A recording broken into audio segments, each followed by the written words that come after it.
ছাগলটাকে এখানে রেখে দিয়ে পালা দেখি। আগে মোড়ল মশাই, আমার দিকটাও একটু দেখবেন দয়া করে। ঠিক আছে ঠিক আছে, এখন যা তো দেখি।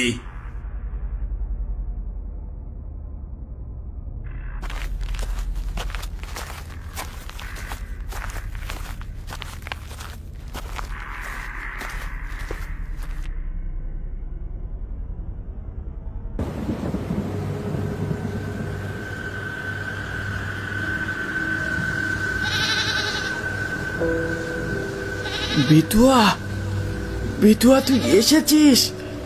আয় আয়, আমায় নিয়ে যা, আমায় নিয়ে যা তোর সাথে, আমায় নিয়ে যা বিটুয়া, আমায় নিয়ে যা।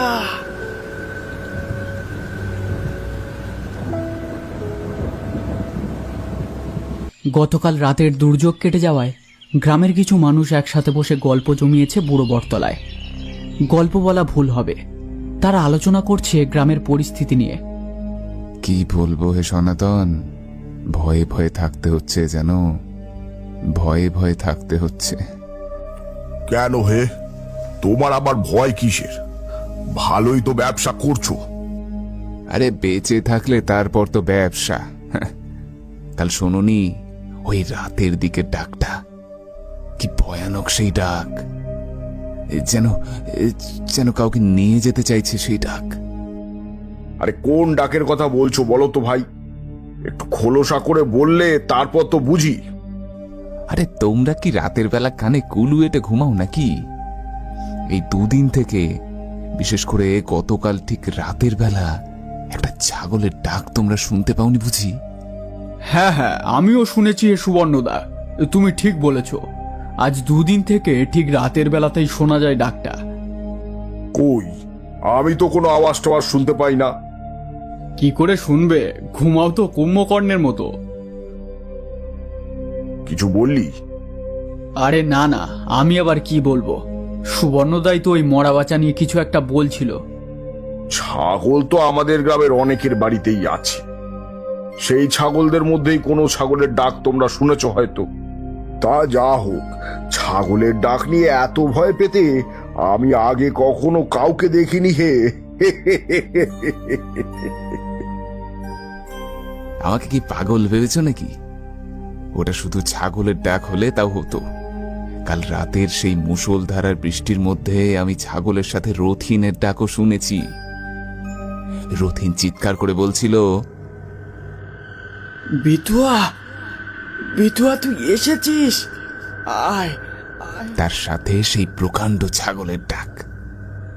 সে কি রথিনের আওয়াজ ছিল ওটা বুঝি? আরে হ্যাঁ রে বাবা হ্যাঁ, তাহলে আর বলছি কি। কিন্তু রথিনের ছাগলটা তো ফিরে এসেছে, ফিরে এসেছে, আমার বিটুয়া ফিরে এসেছে, কাউকে ছাড়বে না, কাউকে না, কাউকে ছাড়বে না, কাউকে ছাড়বে না, কাউকে না। হঠাৎ রথিন বটতলা রাস্তা দিয়ে চেঁচিয়ে চেঁচিয়ে উল্টো পাল্টা কি সব আওড়াতে আওড়াতে যাচ্ছিল। কিন্তু বটতলায় ওদেরকে দেখতে পেয়ে রথিন দাঁড়িয়ে এক দৃষ্টিতে ওদের দিকে তাকিয়ে থাকে। তারপর এক প্রকার সত্যকে উদ্দেশ্য করে বলে ওঠে, বেঈমান, মরবি, তুই মরবি, তুইও মরবি, ফিরে এসেছে, কাউকে ছাড়বে না, কাউকে না, কাউকে না। সবাইকে গালমন্দ করতে করতে রথিন বটতলা ছেড়ে চলে যেতে শুরু করে। কিন্তু সত্যর মনে যেন একটা অজানা ভয় জমতে শুরু করেছে। তখন সে নিজেকে একটু সামলে নিয়ে বলে, আহারে, ছাগলের শোকে বেচারা পাগল হয়ে গেছে। কি হয়েছিল বলো তো ব্যাপারটা? এই দুদিন আগে পর্যন্ত তো রথিন বেশ ভালোই ছিল, হঠাৎ কি এমন হলো যে এতটা মাথা খারাপ হয়ে গেল? আরে আমি বলছি কি হয়েছিল, কিন্তু তোমরা আবার কাউকে বলো না যেন ব্যাপারটা। আরে ভনিতা না করে আসল কথাটা বলে ফেলো তো বাপু। বলছি বলছি, তোমরা রেগে যাচ্ছ কেন হে? হ্যাঁ, তোমরা তো জানো যে রথিন তার বিটুয়া মানে ওই ছাগলটাকে কতটা ভালোবাসত। নিজে খেতে না পায় কিন্তু ছাগলটাকে না খাইয়ে রাখতো না। দুদিন আগের কথা, রথিন নিজের ছাগলটাকে ঘাস পাতা খাওয়াচ্ছিল বাড়ির সামনে। এমন সময় রথিনের বাড়ির সামনে দিয়ে হেঁটে যাচ্ছিল আমাদের গ্রামের মোড়ল। হাঁটতে হাঁটতে হঠাৎ মোড়লের চোখে পড়ে রথিনের ছাগলটা। ছাগলটাকে দেখে মোড়লের বেশ ভালো লেগে যায়। কি হে রথিন, ছাগলকে ঘাস পাতা খাওয়াচ্ছিস বুঝি? আরে মোড়ল মশাই, আপনি কখন এলেন? ক্ষমা করবেন, আমি খেয়াল করিনি। আরে ঠিক আছে ঠিক আছে, তা কেমন আছিস বল? সব ঠিকঠাক তো? হ্যাঁ মোড়ল মশাই, এই চলে যাচ্ছে। আচ্ছা, ভালো ভালো। তা তোর ছাগলটা তো বেশ নাদোষ নদোষ হয়েছে দেখছি, আমায় বেচবি নাকি? কি বলছেন মোড়ল মশাই? এই ছাগলন তো জীবন আমার, একে বেচি কি করে? বিতুয়াকে আমি বেচতে পারবো নি মোড়ল মশাই, আমায় ক্ষমা করবেন। আরে ভালো দাম পাবি, হ্যাকাতি করিসনি তো? ছাগলটা আমায় দিয়ে দে দেখি। না মোড়ল মশাই, বিতুয়ারে আমি কিছুতেই বেচতে পারবো নি, ও আপনি যতই দামাদামি করুন না কেন। কি, আমাকে না করিস? আচ্ছা, দিবি না তো? ঠিক আছে, এবার তুই দেখবি আমি কি করি। সোজা আঙুলে ঘি না উঠলে আঙুল কি হয় বেঁকাতে হয় সেটা আমার ভালো করে জানা আছে। হ্যাঁ, দেখে নেব তোকে আমি, দেখে নেব। মোড়ল গালমন্দ করতে করতে রথিনের বাড়ি ছেড়ে চলে যায়। কিন্তু রথিন সেদিকে নজর না দিয়ে ছাগলটাকে আবার ঘাস পাতা খাওয়াতে শুরু করে। বিতুয়া, এই নে পাতা খা। ভয় পাসনি রে বিতুয়া, এই তোকে আমি বেচবো নি। তুই ছাড়া আমার আর কে আছে বল? তুই এখানেই থাক, আমি একটু জমি থেকে ঘুরে আসি। জমিতে জল দিতে হবে, আরো অনেক কাজ। ঝুড়িতে ঘাস পাতা রাখা আছে, খেয়ে নিস রে বিতুয়া, আমি যাই। রথিন ছাগলটাকে বেঁধে রেখে জমির দিকে যেতে শুরু করে।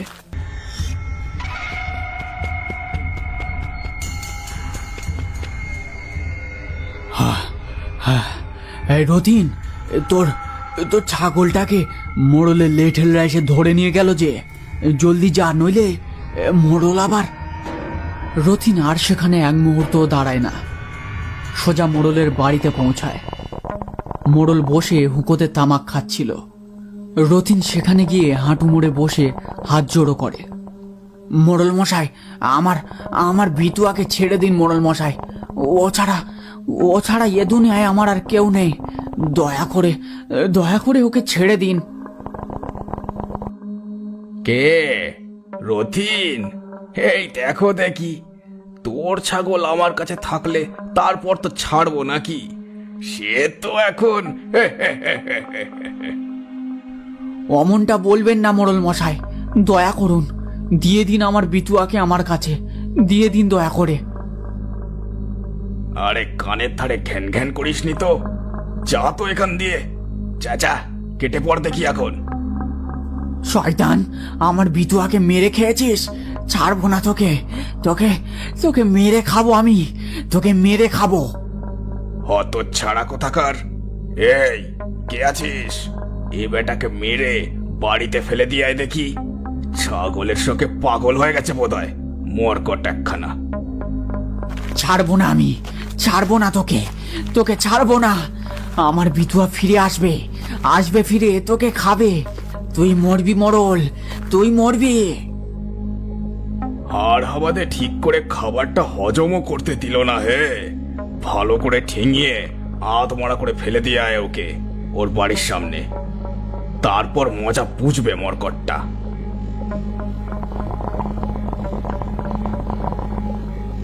মোড়লের লেঠেল রথিনকে মেরে বাড়ির সামনে ফেলে দিয়ে আসে। তারপর থেকেই রথিন পাগল হয়ে গেছে। বুঝলাম, এই এত কিছু ঘটে গেল আর আমরা তো কিছু জানতামই না। সে ঠিক, কিন্তু সত্য, তুই এত খবর পেলি কোথায়? তোর সাথে তো রথিনের প্রায়ই ঝগড়া চলতো জায়গা জায়গা করে। তুই রথিনের এত খবর রেখেছিস, ব্যাপার কি? আরে ঝগড়া হতো বলে কি বাড়ির পাশে থাকা মানুষটার খবর রাখতে পারবো না নাকি? কি সব বলছো বলো তো? আরে সেটা না, ধর রথিনের কিছু হয়ে গেলে রথিনের জায়গাটা। এমন সময় হরিপদ ছুটতে ছুটতে বটতলার সামনে এসে দাঁড়ায়। এই যে তোমরা তোমরা এখানে বসে আছো এখনো? ওদিকে রথিন তো বাড়ির সামনে মরে পড়ে আছে। বলো কি হে? এই তো কিছুক্ষণ আগে রতিন পচা ডোবাটার দিকে গেল, এর মধ্যে বাড়িতে কিভাবে পৌঁছলো আর মরলই বা কিভাবে? আমিও তো তাই ভাবছি।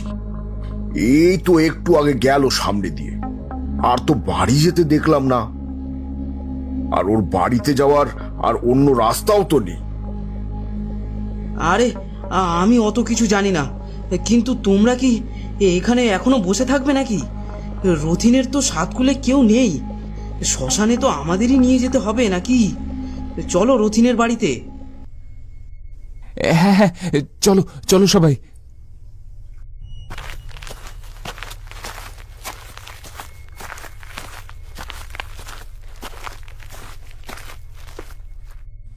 রথিনের বাড়িতে পৌঁছে ওরা বাঁশের একটা খাটিয়া বানাতে শুরু করে। রথিনের মৃতদেহটা তখন সাদা চাদরে মোড়া অবস্থায় দাবার উপরে রাখা আছে। বলো হরি। সবশেষে ওরা কয়েকজন মিলে রথিনের মৃতদেহটাকে বাঁশের তৈরি খাটিয়াতে তুলে রওনা দেয় শ্মশানের দিকে। বলো হরি। হরি বল। বাঁশের খাটিয়াটা কাঁধে নিয়ে হাঁটতে হাঁটতে ওরা লক্ষ্য করে আকাশ ঘন কালো মেঘে ঢেকে আসছে ধীরে ধীরে। বলো হরি, হরি বল। বলো হরি, হরি বল। এই আকাশ যে মেঘে ঢেকে যাচ্ছে ধীরে ধীরে, তাড়াতাড়ি চলো হে সব। একবার বৃষ্টি শুরু হলে আর রক্ষে থাকবে না। হ্যাঁ হ্যাঁ, তাড়াতাড়ি পা চালাও সব। বলো হরি, হরি বল। বলো বলো বলো হরি। বলো হরি বল, হরি বল। বলো হরি। হরি বল। বলো হরি। হরি বল। একটা সময় ওরা শ্মশানের কাছে এসে পৌঁছায়। ঘন কালো মেঘ তখন ঘিরে ফেলেছে পুরো আকাশটাকে। তার সাথে মাঝে মাঝে কর্কর শব্দ করে বিদ্যুতের ঝলক।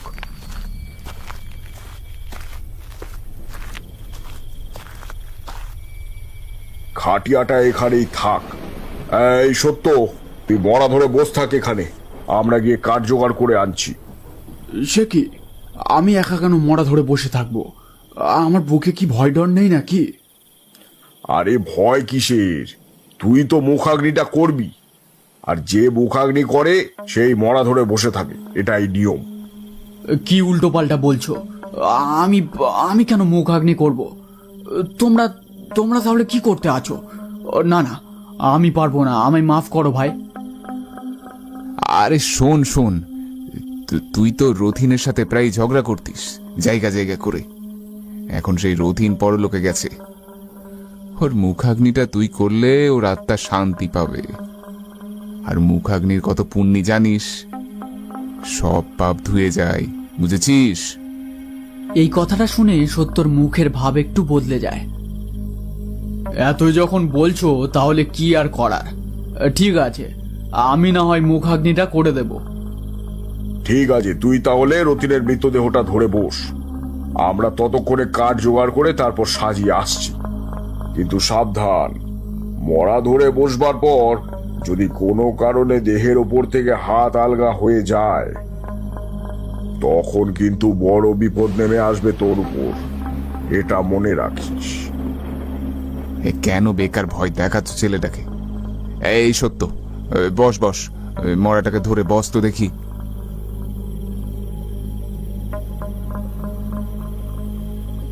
আমার ভীষণ ভয় করছে, তোমরা কাছাকাছি থেকো, বেশি দূরে যেও না আবার।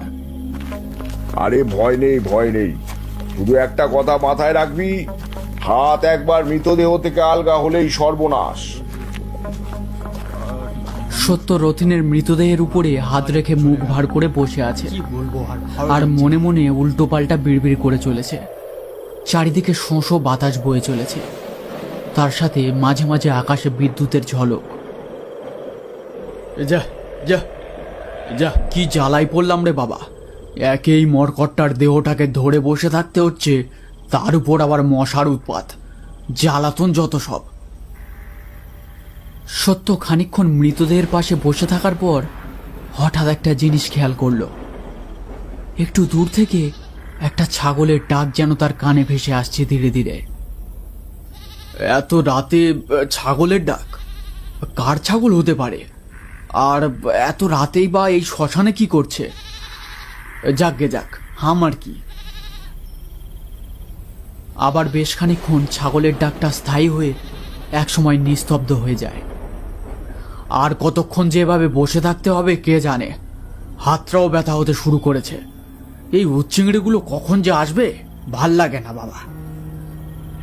বিড়বিড় করে কথাগুলো বলতে বলতে হঠাৎ সত্যর চোখ যায় সামনের দিকে।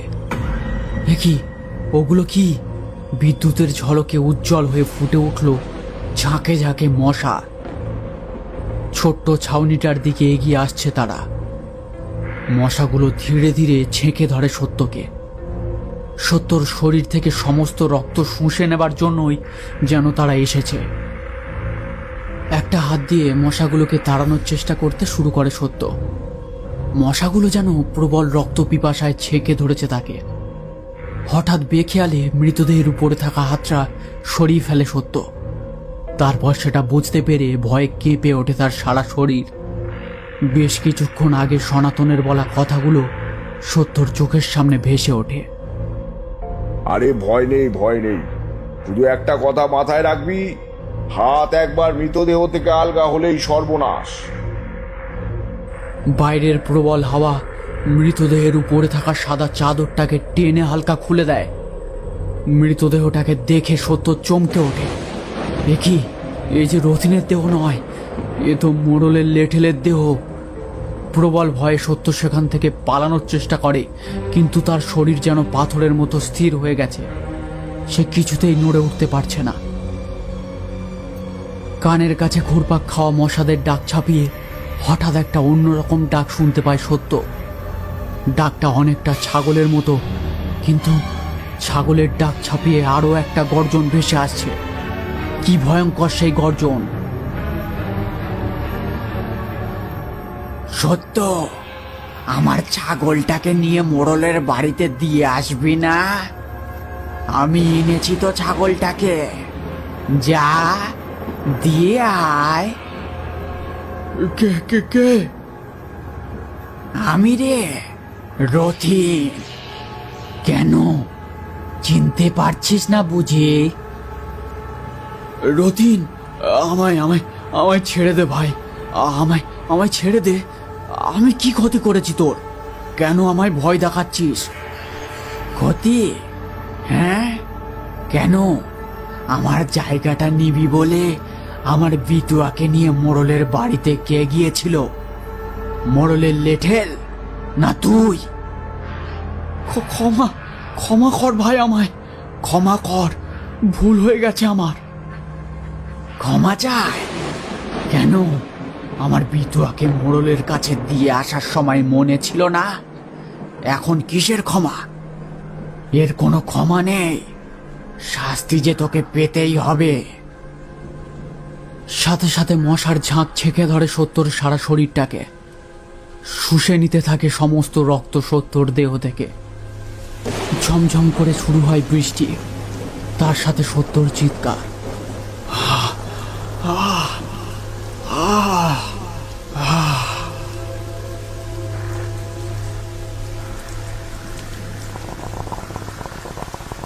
বারান্দায় বসে আয়েশ করে মুখোতে ভুরুক ভুরুক তামাক টানছে মোড়ল। কে জানে গ্রামের আর কারো অনিষ্ট করার কথা ভাবছে সে। বাইরে ঝমঝম করে বৃষ্টি পড়তে শুরু করেছে। এবার সে উঠে যাবে বারান্দা থেকে। হঠাৎ পাশে থাকা লণ্ঠনটা নিভে যায় দপ করে। এ কি, লণ্ঠনটা নিভে গেল? তেল টেল ভরে রাখে না ঠিক মতো, যত সব। এই, কে আছিস? লণ্ঠনটা জেলে দিয়ে যা তো দেখি। আর একটু জলও নিয়ে আসবি, বড় তেষ্টা পেয়েছে। একজন ঘটি নিয়ে জল দেয় মোড়লের হাতে। অন্ধকারে মোড়ল তাকে ঠিকভাবে দেখতে পায় না।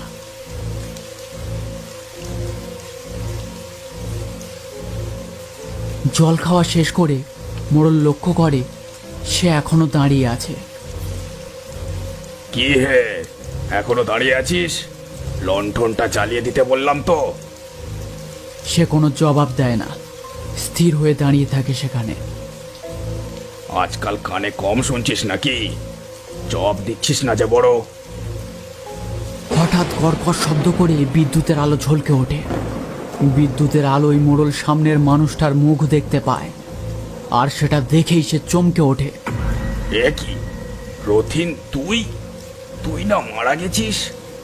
যত সব ভুলভাল খবর দেয় আমার লেঠেলরা, ঠিক করে কাজও করতে পারে না হে। যত সব অকম্মার ঠেকি। তা যাকে, এত রাতে এখানে কি করছিস তুই? ছাগলকে খুঁজতে এসেছিস বুঝি? ছাগলকে পেয়ে গেছি, কিন্তু আমি যে খুব ক্ষুধার্ত, তোকে খাবো বলেছিলাম না, সে আশাটা পূরণ করতে এসেছি। দেখো পাগলের কাণ্ড। এই, কে আছিস? এই পাগলটাকে বাইরে ছুঁড়ে ফেলে দিয়ে দেখি, আর লন্ডনটা জেলে দিয়ে যাবি। তেলটা সাথে নিয়ে আসিস। মোড়লের ডাকে কেউ সাড়া দেয় না, যেন সবাই ঘুমিয়ে পড়েছে এই অন্ধকারের মায়ায়। হঠাৎ দপ করে জ্বলে ওঠে লণ্ঠনটা। লণ্ঠনের আলোয় মোড়ল দেখতে পায় রথিনের শরীরটা যেন পাল্টে যাচ্ছে। ধীরে ধীরে রথিনের শরীরটা একটা ছাগল রূপী পিশাচে পরিণত হয়। তার টুকটুকে লাল জিভখানা মুখের চারিদিকটা চেটে চলেছে। এ কি কি কি এটা? মোড়ল আরো কিছু বলতে যাচ্ছিল, কিন্তু তার গলাটা যেন জ্বালা করে ওঠে। চোখে নীলচে ভাব, মুখ থেকে কোনো আওয়াজ বের হচ্ছে না। আর একটু আগে ঘটি করে যে জলটা দিলাম তাতে বিষ ছিল। খুব যন্ত্রণা হচ্ছে বুঝি? দাঁড়া, কমিয়ে দিচ্ছি তোর যন্ত্রণা। একটা অদৃশ্য শক্তি মোড়লকে ধাক্কা দিয়ে ছিটকে ফেলে দেয় উঠোনে। আচমকা চারিদিক আলোকিত হয়ে বিকট শব্দ করে মোড়লের উপর বাজ পড়ে।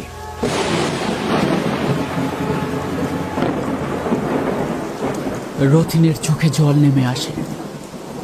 তাকে আর বিধুয়াকে যারা মেরেছে সবাই শাস্তি পেয়েছে। সেই আনন্দের জল ঝরে পড়ছে তার চোখ দিয়ে।